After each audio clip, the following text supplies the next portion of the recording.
Lane, we heard Dempsey there say, we're not there yet, but he said if ISIL, or ISIS, as many of us know it, is a threat to the homeland, that mission could change. We've been talking a lot about mission creep.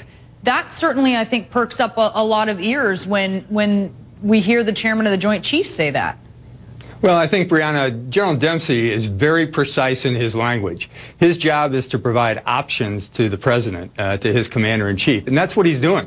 You know, the forces that are there now have three main goals. They're there to protect American citizens that are in Baghdad and in Iraq. They're there to assess the situation, and then they're there to determine what to do next. They're doing all those things very well under General Petar's guidance in Iraq. And I think once General Dempsey gets the assessment, I mean, we got to remember these advisors have only been there less than 2 weeks. As soon as he gets those kind of input, he'll make some more options presented to the president. And I think that's his job. Well, and certainly you're very familiar with General Dempsey. You were, I believe, his deputy, right, in Iraq in 2003 and 2004? I was his deputy, and we were very good friends. Okay, so you're very familiar when you say that he's very precise with his language. So I just really kind of want to drill into that. Is this just him keeping his options open? Is this in case for some reason American forces need to use force? Is he talking about something that could be more protracted and involved? How do we read into that?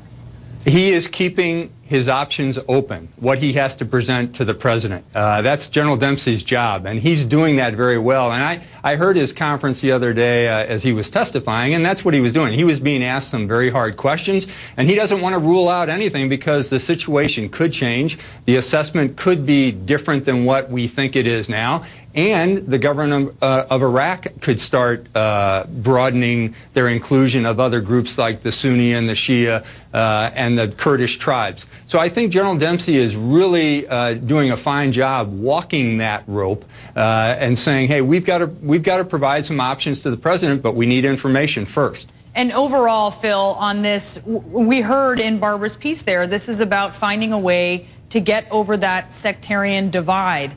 Is there anyone in Iraq? It seems that so many are casting doubt on Prime Minister Nouri al-Maliki. Is there anyone, an Iraqi, who can help bridge that divide? I'm not certain there is now, and that's because I think in America we don't understand that there's a transition between revolution and democracy. We're seeing problems in that transition in Egypt. We're seeing problems in Libya. We've seen problems in Lebanon decades ago. We're seeing a problem in Iraq, and the reason is quite simple. When a majority is oppressed, remember Saddam Hussein was a Sunni. He oppressed the Shia. When a majority is oppressed and they take power, now we have the Shia in control in Baghdad, they start to say, we own the turf and we get to decide the rules. So I think what we're seeing is the Shia represented by Nouri al-Maliki saying, we now own Baghdad and we're going to rule as we see fit. And yet, look, there's certainly a stalemate there as well that I want to talk about that. Nouri al-Maliki not withdrawing his name from consideration. But I really have to drill into what Dempsey said, Barbara, with you here.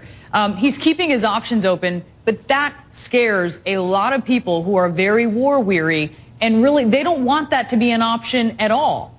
Well, you know, it's interesting. Behind the scenes, when that press conference ended yesterday, you had a lot of senior Pentagon aides, you know, the strap hangers, moving around the hallways, very concerned that reporters would take too seriously what General Dempsey said, trying to maybe suggest that he, you know, his words were being misinterpreted. I agree with General Hertling.